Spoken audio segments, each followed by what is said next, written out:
Assalamualaikum and hi everyone. Welcome back to PCAS where PITAS meet podcast because learning doesn't end in class.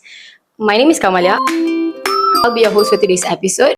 And today's episode we're going to talk about kehidupan sebagai seorang pelajar fisioterapi.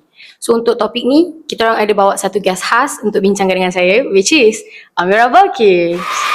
So Amira, awak boleh kenalkan diri awak kat situ? Okay, so Assalamualaikum. Nama saya Amira Balkis. Boleh panggil Mira tau. Mira, M-Y-R-A, Mira. So saya sekarang SEM 4 degree UiTM. So untuk pengetahuan, saya merupakan lepasan diploma UiTM kampus Pertam. Nak tahu apa lagi? Oh, saya dari Johor. Tu je. So saja tambahan, sebenarnya saya dengan Amira dah kenal lama sebab kita orang dua-dua sama-sama lepasan diploma kat kampus Pertam. Naklah tengok muka dia dah. So Amira, untuk program fisio ni, berapa lama akan dijalankan? Okay, basically saya cerita pasal daripada diploma lah. So diploma ni kita akan belajar 3 tahun. And untuk degree pula, kalau korang sambung degree 4 tahun. So kalau korang sambung daripada diploma ke degree 7 tahun. Macam tu. So macam a long journey lah untuk korang belajar fisio ni. And memang banyak perkara yang sangat macam menarik and fun lah kalau korang belajar pasal fisio selama 7 tahun yang korang tak akan boring. Don't worry guys, kita akan terangkan satu persatu, okay? So based on Amira punya rutin sebagai seorang pelajar fisio lah kan. So apa Amira akan buat like daily life banding dekat Bertam dengan dekat sini? Oh, okay. So dulu mostly kan kalau kita as a physiotherapy, kita akan dalam seminggu tu kita akan banyak mau pakai baju sukan sebenarnya. Jadi satu hari je pakai baju kurung. So boleh simpan lah baju kurung kat rumah. Simpan. Macam tu. Taklah. Tapi ada juga lah guna. Tapi mostly kita akan pakai baju PJ and kita akan pergi mostly kat practical. Sebab mestinya fisio ni kita akan banyak kepenting pada hands on. Sebab kita akan tolong ramai orang, banyak gunakan tangan kita. So basically practical masa lab tu kita punya playground maksudnya untuk fisioterapi ni. So daily routine pergi kelas pagi, pakai baju lab, belajar praktikal dengan kawan-kawan.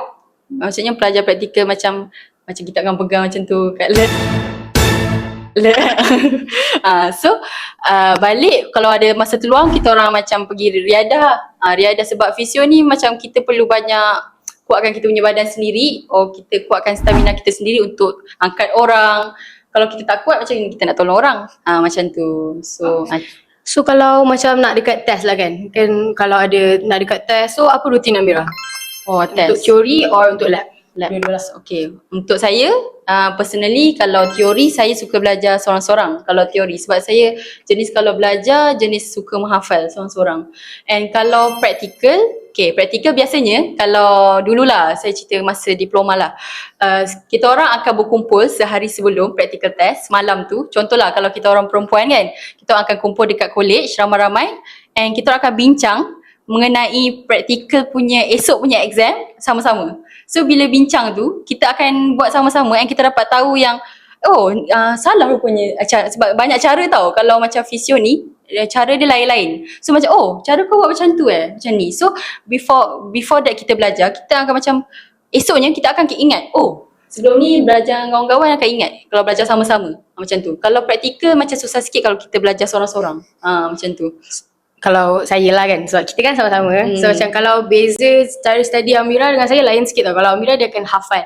Kalau saya macam saya akan fahamkan lah, more tu fahamkan sebab kalau hafal saya punya otak tak adalah macam Amira sangat dia boleh hafal satu slide tu. Dan like kalau saya study, saya akan macam limit saya sampai 10:30 to 11 je. Lepas tu saya akan tidur sebab saya tahu kalau saya paksa diri dia takkan masuk pun dalam otak. So saya akan study esok pagi tu baru bangun balik and then sambung. And then kalau teori pun sama je lah. Sorry, lab. Sebab dia orang kan sama. So macam nanti sehari one day before lab malam tu kita akan kumpul ramai-ramai, lepas tu seorang jadi model try nak test ni macam mana, nak test tu macam ni. Sebab somehow kalau ramai-ramai orang bagi info dia macam lagi faham, and then like ada orang dia lagi senang untuk susunkan ayat dia buat kita lagi faham cara nak buat test tu lah. Betul. Kita dah borak pasal macam mana nak study ni kan. Student fisio ni belajar apa ya? Dia nak cerita keseluruhan tu banyak. So saya cerita macam general lah, yang basic kita akan belajar. So basically kita akan belajar pasal badan. So nama pun physical therapist kan. So kita akan belajar pasal badan kita. Contohlah, saya bagi contoh, kita akan belajar pasal muscle, tulang. Lepas tu dari segi cardiorespiratory kita akan belajar pasal macam penyakit sak nafas ke, macam mana kita nak buat, macam mana kita nak buat bagi treatment dekat dia. Kalau stroke pula, stroke pun kita macam mana kita nak bagi dia jalan macam biasa balik, macam tu. Tak kisah macam fisio ke, MLT ke, dia akan belajar juga. Contohnya anatomi, fisiologi, kita akan belajar pasal kesihatan, macam penyakit macam tu. So mostly pasal fisio ni kita akan more belajar macam hands on. Macam kita cara-cara tu banyak. So kita kena adapt and macam asah kita punya skill untuk buat dekat orang lain lah, macam tu. So as a physiotherapy student lah, is it fulfilling for you? Okay. For me, sebenarnya fisio ni merupakan minat saya nombor satu. Semasa saya CUPU tu, nombor satu saya letak first kali fisio. So after saya dah belajar mostly sampai degree ni, saya rasa fulfilling sangat. Sebab saya rasa mostly masa intern tu, saya rasa macam kita boleh nampak progress daripada orang tak boleh jalan, tiba-tiba boleh jalan. So rasa macam, puas hatinya. Kita jumpa dia every time, macam macam bagus juga fisio ni aku masuk. And daripada situ juga kita dapat tahu macam-macam, banyak-banyak cerita daripada orang. Maksudnya mostly kat intern lah saya belajar banyak daripada pesakit. So macam banyak cerita daripada diorang, macam mana diorang dapat sakit, macam tu. And kita juga boleh tolong orang. So boleh bila mana tak suka kita boleh tolong orang kan. Macam macam baiknya kita lah tiba kan, baiknya kita kan, tak adalah.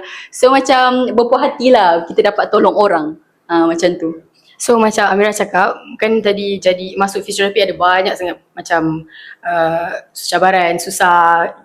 So macam mana Amira handle nak kuatkan mental and physical Amira? Okay. So benda ni dia macam tak ikut masing-masing lah sebenarnya. Bagi saya akan study smart berbanding study hard. Sebab kita fisio ni banyak guna badan. So bila hard ni kita takut macam rosakkan badan kita untuk tolong orang.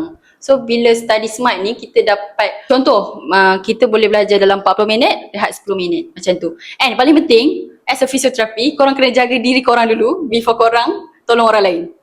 Kalau korang sakit, korang tak makan ke, korang tak ni ke, macam mana korang nak angkat orang?